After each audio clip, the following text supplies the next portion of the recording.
ನಮಸ್ಕಾರ. ನೀವು ನೋಡ್ತಾ ಇದ್ದೀರಾ ಟಿವಿ ವಿಕ್ರಮ ವಿಶೇಷ ಕಾರ್ಯಕ್ರಮಕ್ಕೆ ಸ್ವಾಗತ. ನಾನು ಜೆಸಿಲ್ ಡಿಸೋಜಾ. ನೀವು ಇಲ್ಲಿ ತನಕ ಟಿವಿ ವಿಕ್ರಮವನ್ನ ಸಬ್ಸ್ಕ್ರೈಬ್ ಮಾಡ್ತಾ ಇದ್ರೆ ತಕ್ಷಣ ಸಬ್ಸ್ಕ್ರೈಬ್ ಮಾಡಿ. बात याद कर लीजिए, फिर लड़ाई होगी जिंदगी और मौत के बीच का कोई रास्ता नहीं रहेगा. ಮದನಿ ಸಾಬ್ ಯಾಕೋ ತುಂಬಾ ಸಾಯೋ ಮಾತನ್ನ ಆಡ್ತಾ ಇದ್ದಾರೆ.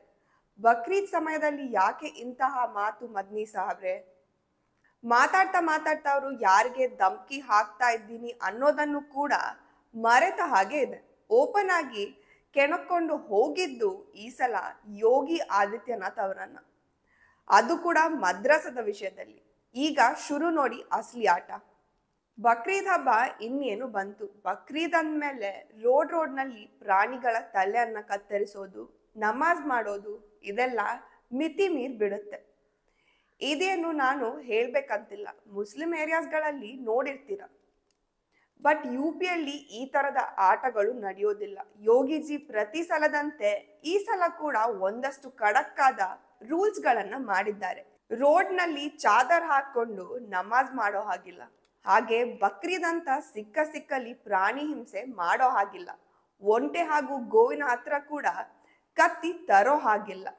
ಜೊತೆಗೆ ಕ್ಲೆನ್ಲಿನೆಸ್, ನೀವು ನೋಡಿರ್ತೀರಾ ಬಕ್ರೀದ್ ಅಂದ್ಮೇಲೆ ರೋಡ್ನಲ್ಲಿ ಗಲೀಜ್ ಮಾಡಿರ್ತಾರೆ, ಅದನ್ನೆಲ್ಲ ಮಾಡೋ ಹಾಗಿಲ್ಲ.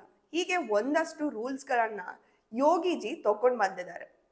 ಇತ್ತ ಮಹಾರಾಷ್ಟ್ರದ ಮಂತ್ರಿ ನಿತೀಶ್ ರಾಣೆ ಅವರು ಒಂದು ಸ್ಟೇಟ್ಮೆಂಟ್ ಅನ್ನ ಕೊಟ್ಟಿದ್ದಾರೆ, ತುಂಬಾ ಚೆನ್ನಾಗಿದೆ.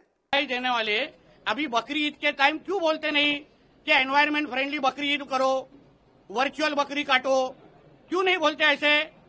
क्यों नहीं पूरा मुस्लिम समाज साथ में आके ऐसा सोचता है कि चलो हमारे इस त्योहार के वजह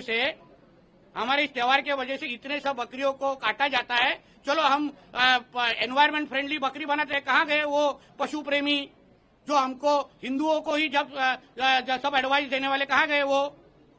ऐसी भूमिका अगर सभी मुस्लिम समाज के सब लोग ने ली ना तो बहुत फर्क समाज में होगा. सर्वधर्म समभाव है ना, तो जो नियम हिंदू त्योहारों को लगाया जाता है फिर वही नियम अभी बकरी ईद के टाइम क्यों लगाया नहीं जाता है? तभी इनको बकरी काटने का परमिशन क्यों देना चाहिए? ಕರೆಕ್ಟ್ ಆಗಿ ಹೇಳಿದಲ್ವಾ?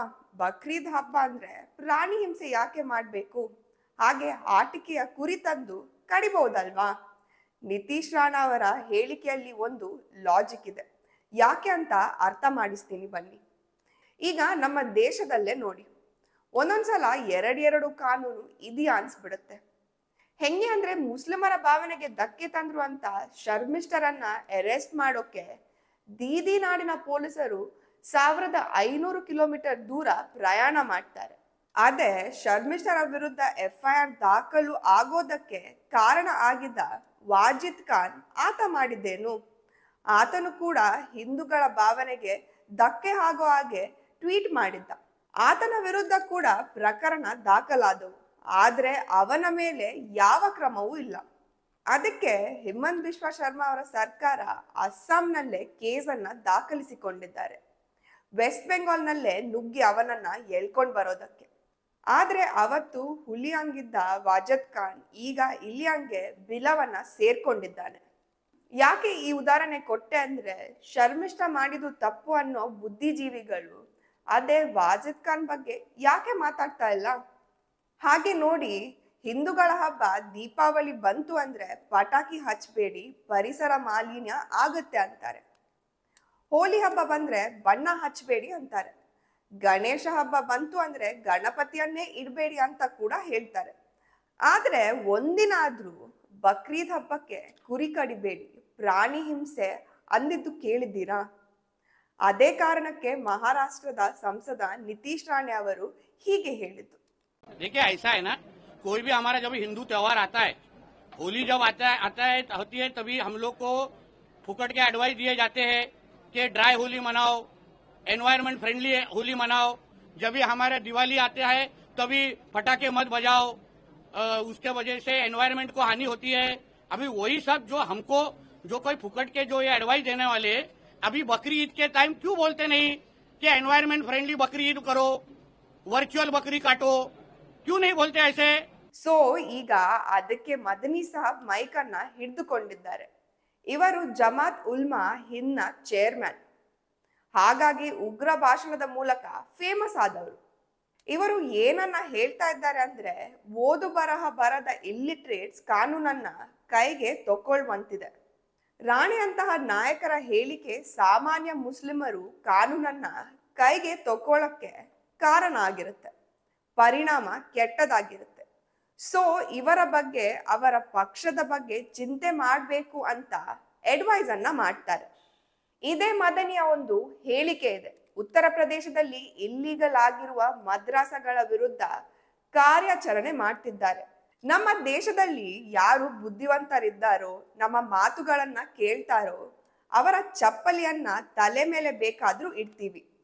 ಇವನ ಪ್ರಕಾರ ಇವನ ಮಾತು ಕೇಳೋರು ದೀದಿ, ಅಖಿಲೇಶ್ ಯಾದವ್, ರಾಹುಲ್ ಗಾಂಧಿ ಅಂತವರು. ಆದ್ರೆ ಯಾರು ನಮ್ಮನ್ನ ಗುಲಾಮರಾಗಿ ನೋಡೋಕೆ ಟ್ರೈ ಮಾಡ್ತಾರೋ ಆಗ ಯುದ್ಧ ಆಗತ್ತೆ, ಸಾವು ಮತ್ತು ಬದುಕಿನ ಮಧ್ಯ ಅಂತ ಹೇಳ್ತಾರೆ. बिल्कुल लापरवाही मत बरतिए, मदरसों के निजाम को ठीक कर लीजिए।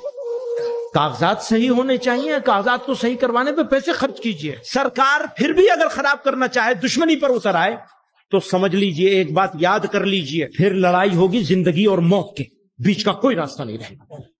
और एक बात और याद रखिएगा, हमारी मौत से सिलसिला बंद नहीं होगा। जो लोग मरने से डरते हैं उन्हें गुलाम बनना पड़ता है। ना गुलाम थे, न हैं और न बनाए जा सकेंगे इंशाअल्लाह। हम बिरादरान वतन में वो लोग जो समझदार हैं, बात सुनने के लिए तैयार हैं, हम उनका जूता अपने सर पे लेके चलने के लिए तैयार हैं। ಇದು ಹಾಗಾದ್ರೆ ಪ್ರಚೋದನೆಯ ಭಾಷಣ ಅಲ್ವಾ? ಯಾಕಿಂತವರನ್ನ ಯಾರು ಅರೆಸ್ಟ್ ಮಾಡ್ತಾ ಇಲ್ಲ? ಬಟ್ ಈ ಸಲ ಮದ್ನಿ ಸಾಹಬ್ ಕೆಣಕಿದ್ದು ಅಥವಾ ಧಮ್ಕಿ ಹಾಕಿದ್ದು ಯೋಗಿಜಿಗೆ. ಸೊ ಉತ್ತರ ಅಂತೂ ದೊಡ್ಡದಾಗಿ ಬರುತ್ತೆ, ಕಾದು ನೋಡೋಣ. ಟಿವಿ ವಿಕ್ರಮ, ದೇಶ ನಿಮ್ಮ ಕೈಯಲ್ಲಿ. ಈ ಕಾರ್ಯಕ್ರಮ ನಿಮಗೆ ಇಷ್ಟ ಆಗಿದ್ದಲ್ಲಿ ಲೈಕ್, ಶೇರ್ ಹಾಗೂ ಕಮೆಂಟ್ ಮಾಡಿ.